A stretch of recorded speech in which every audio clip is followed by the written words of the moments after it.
much for giving us time, and especially right now. We are in Kiev, and it's a day before the 1-year mark of the start of the full-scale invasion. Of course, it's been 9 years since the beginning of the war. And I just read half of your book, can't wait to finish the rest of it, called Invasion. So first, kind of traditional expected question, how did you decide that now is the time to write this book? Yeah, I've written quite a few non-fiction books. I've done several on Russia already, where I worked as a correspondent for The Guardian. One called Mafia State, which came out in 2011 after I was kicked out. Another called A Very Expensive Poison, about the murder of Alexander Litvinenko in London, a famous case back in 2006. And then, of course, a book called Collusion, which was a New York Times bestseller about Donald Trump and Russia. And then another book called Shadow State, which was actually about sort of Russian influence operations. And in a way, I think the invasion kind of flowed from those earlier books, because I always, I've been saying for a while now, I mean, ever since I was in Moscow, that the regime of Vladimir Putin wasn't just domestically repressive.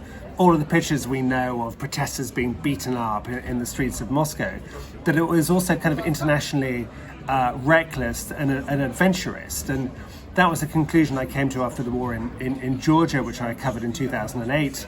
I was in Donetsk and Luhansk in 2014, when Putin effectively actually launched a special military operation then.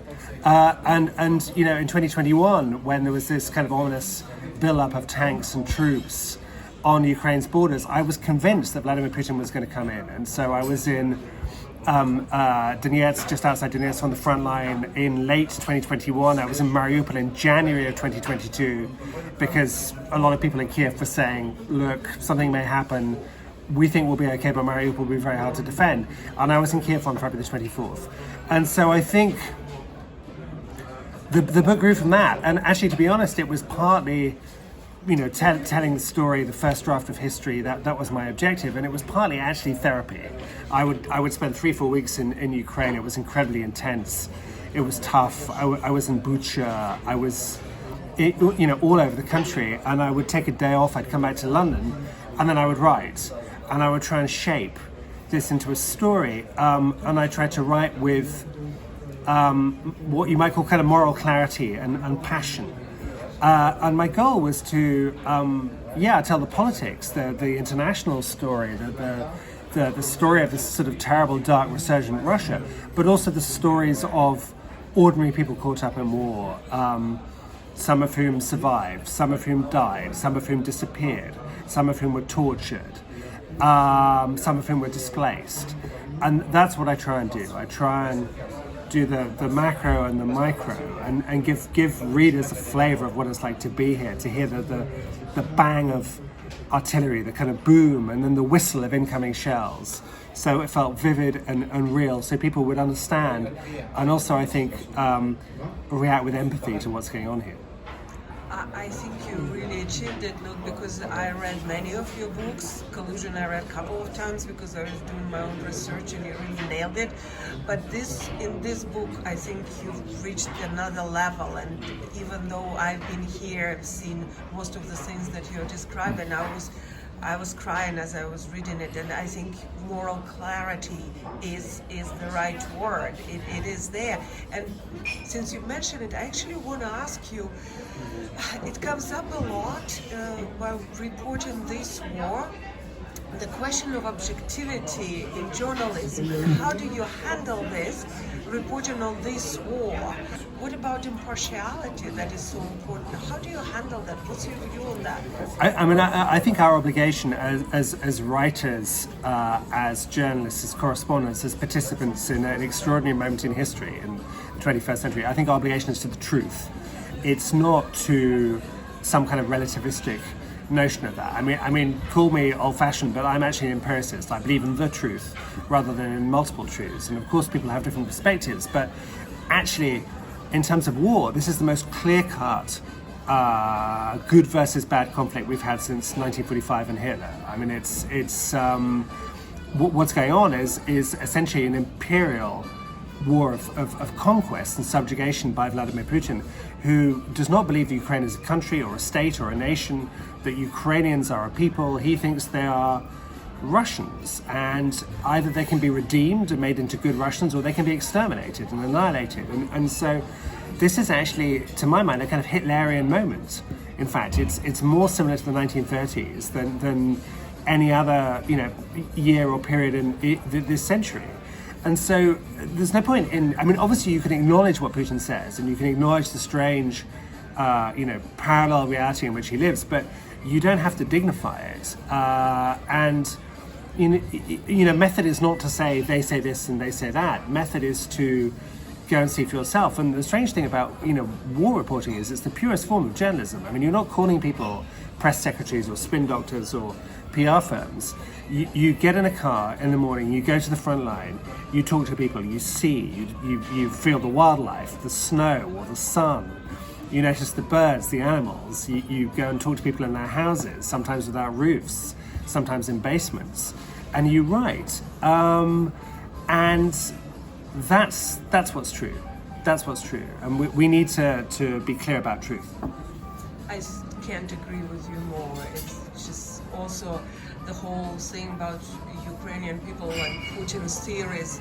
There can't be anything more delusional than that, and so parroting that narrative to me also doesn't seem like the right way of doing journalism. So yeah, and one of the biggest themes for me in this war was the use of terror as a weapon, weaponizing fear.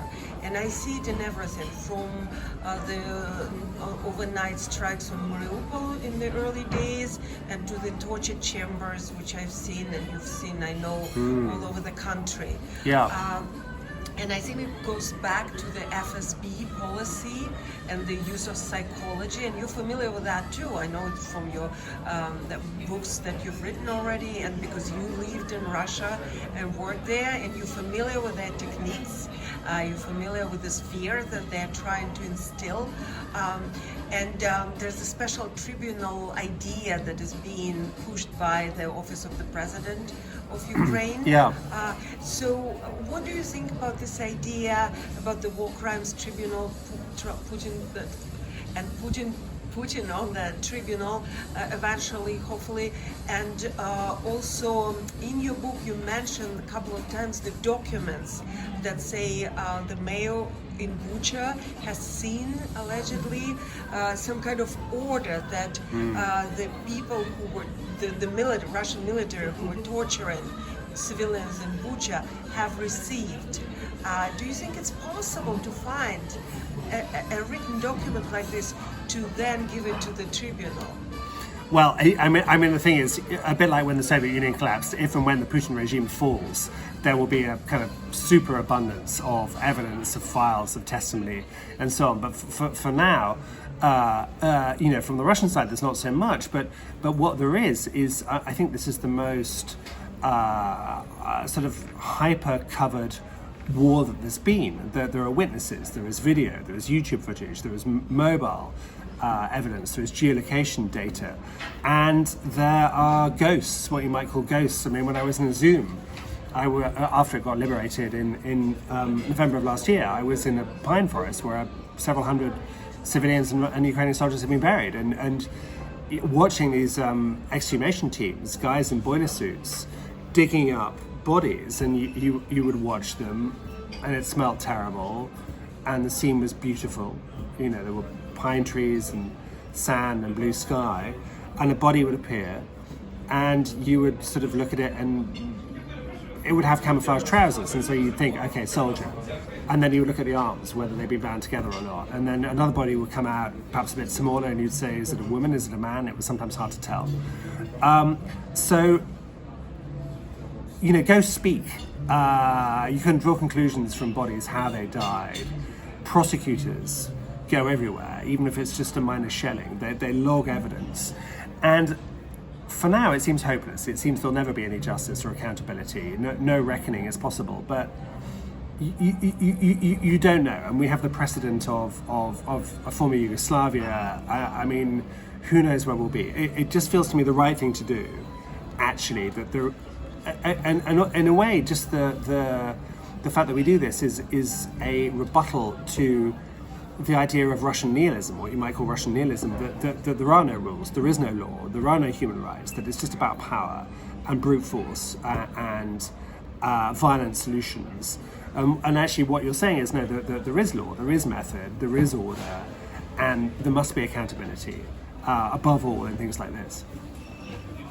Yes, I mean, I agree. I'm trying to line up the cases, like you, I've been interviewing people, and also people who were tortured, to compare and see the patterns, because that could be evidence as well. Yeah, and that scene in the pine forest in Izum, I will also see it for the rest of my life.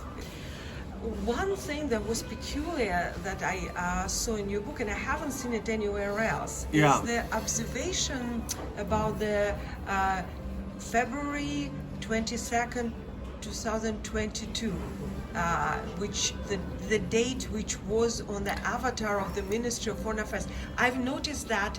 I've been watching it for a month, and I thought that it probably meant the beginning of the war at the time. And then I found this explanation in your book. Can you talk a little bit more about that? Yeah, so to be clear, I'm not saying that this is necessarily correct. I'm just saying it's a story that's been doing the rounds that I was told by the mayor of Lviv, actually a rather charming guy, Andrei Sadovy, whom I met in March of last year and interviewed in his office. And what we do know about the Kremlin is that they are, as well as believing in conspiracy theory and propaganda and parallel reality, that they have a kind of mystical tendency. I mean, you watch Putin, he talks more and more about religion and so on. And the story I heard from Sadovy was that there was a kind of numerological significance. In other words, that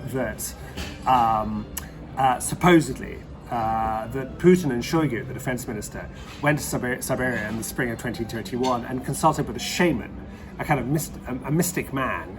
And the shaman said, words to the effect of, Vladimir Vladimirovich, you have a great task ahead of you. You've been sent by God, by history, by destiny, to redeem Russian lands. And the date you should do this, I shall tell you, is 22/02/2022. Now, this may be nonsense, but there are certainly kind of Russian pilots who got shot down early on who say that they received orders to bomb Ukraine on the 23rd, so the day before the actual invasion. And I have a sneaking suspicion that actually the decision was formally made and the papers signed on the 22nd. Yeah, I was just very, very intrigued by it at the time, because knowing their love for numerology and signs and symbolism. Yeah, but to be clear, where we are is we're back in the science or the pseudoscience of criminology, from the Soviet Union, when you'd look at Lenin's tomb and see who was standing next to who and who was missing. I mean, there's very little real hard information about decision making in Putin's circle. I mean, we know that he relies on a very small group of people, that they all have the same conspiratorial anti-Western worldview. But what those conversations are, how they finally decide things, or Putin decides things, it's mostly guesswork. So I wouldn't put it at more than that. Yeah, no, it's just an interesting detail. Yeah. And I know you have met Putin, right? Well, I wouldn't say I've met. I mean, I've been in a room with him. I've been at his annual press conferences where he's talking to 2,000 journalists. Yeah. And the nearest I've been is about perhaps 5 meters away across a very large oval table. But that was back in the pre-COVID days where he would actually meet with people. Right, but you definitely studied his way of thinking. I know it from your books. Yeah. So the question is, do you think there are many theories about him actually going somewhat losing it after COVID? Do you think that's the case? I mean, I think that's a really interesting question. And actually what it boils down to is Putin a rational actor, or is he mad? And I think the answer, which is it's a kind of hybrid answer, is that he is rational within his own mad parameters, if that makes sense. So he believes the Western leaders, Joe Biden, wakes up every morning and says, how can I humiliate and encircle Russia this morning? And this sense of victimhood, you cut Putin's sort of KGB heart open, and it's right at the center that Russia is the eternal victim.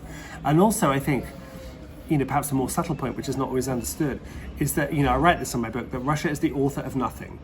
Russia never initiates anything. It is always adviet. It's always a zerkalная adviet, a mirror answer to bad things that are done by Russia. And so even this war of choice, not of necessity, this decision to invade Ukraine, is cast as a sort of defensive operation by Putin. This is the way he sells it to his public, against Western aggression and supposedly against some, mythical attack that Ukraine was about to launch on Russia. So, Russia, it's this kind of astonishing pseudo-passivity, you could call it. Whereas actually, Putin does stuff. I was going around the Maidan today, looking at these flags planted in memory of people who've been killed since February 24th last year. Those people were alive. They had loved ones, they had families, they had husbands, wives, parents, children. Now they're dead. They're dead because of the invasion. That it's linear. There's a line.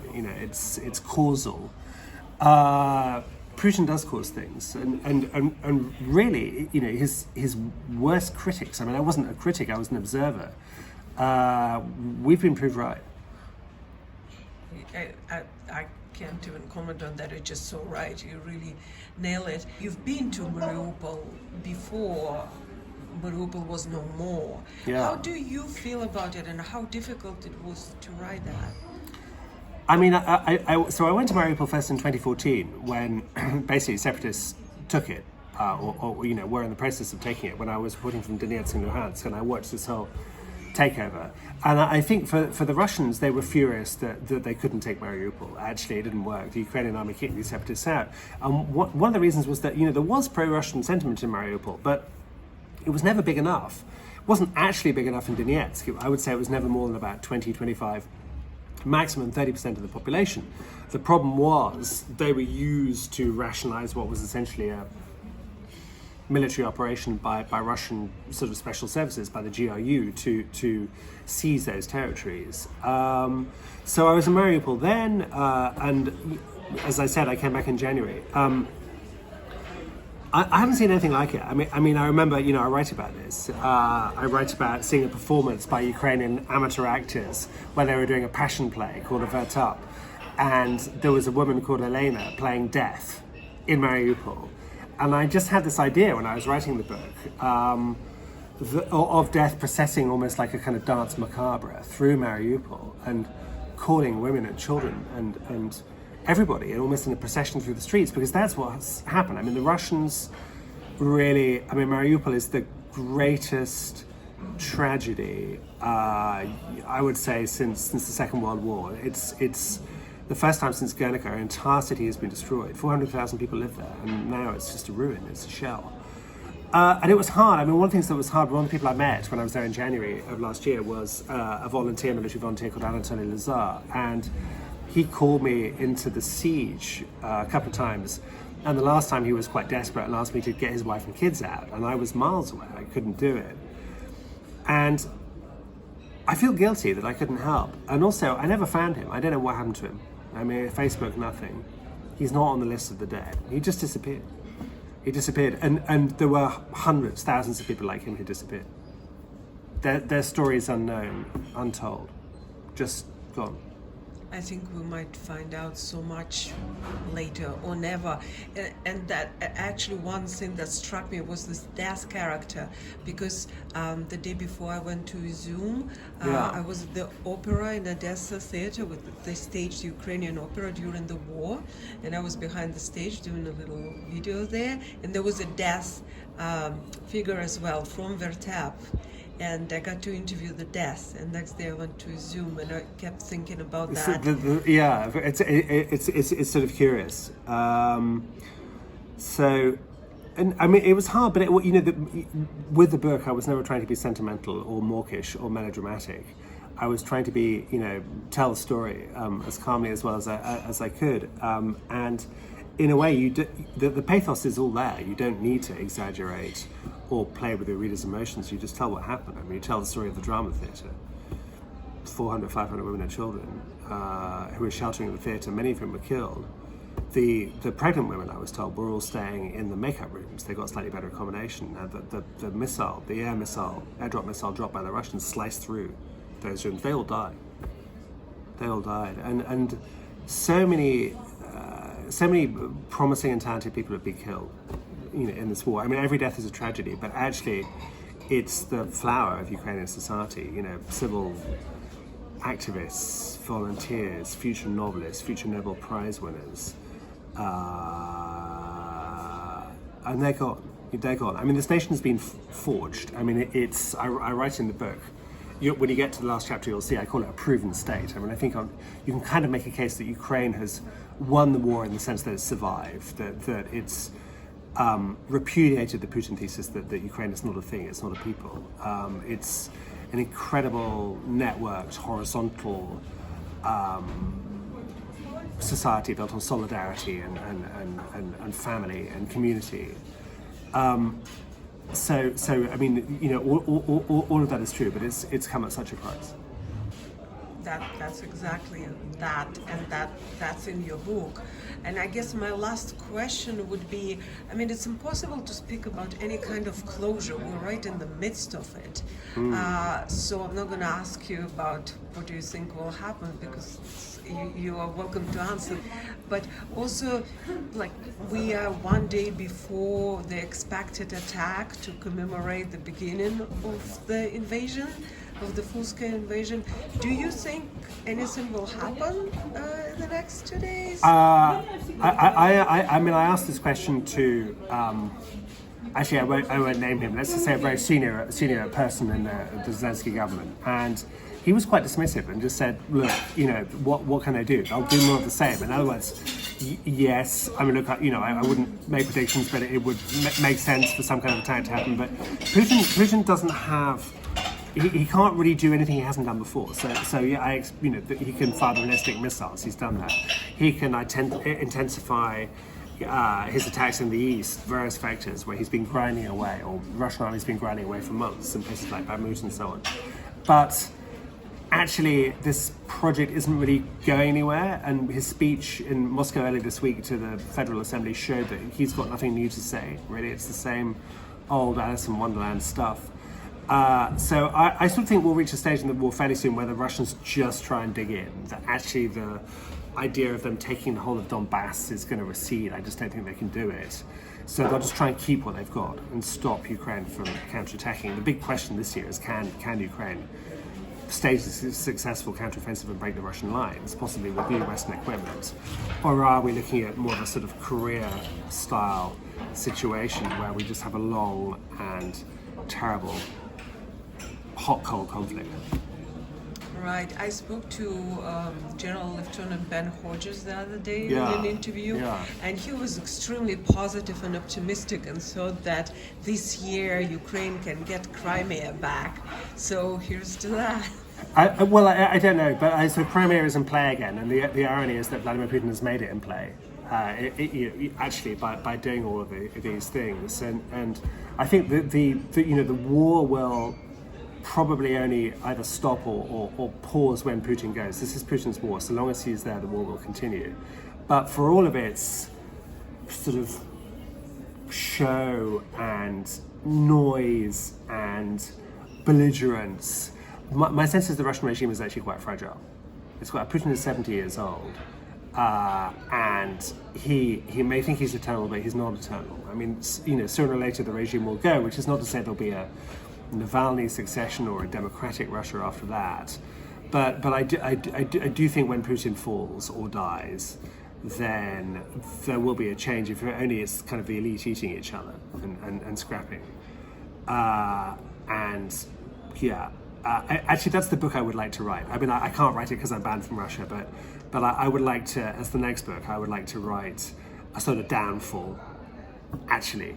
I mean, a downfall, the end of Putin, the end of the regime, the end of this imperial spasm.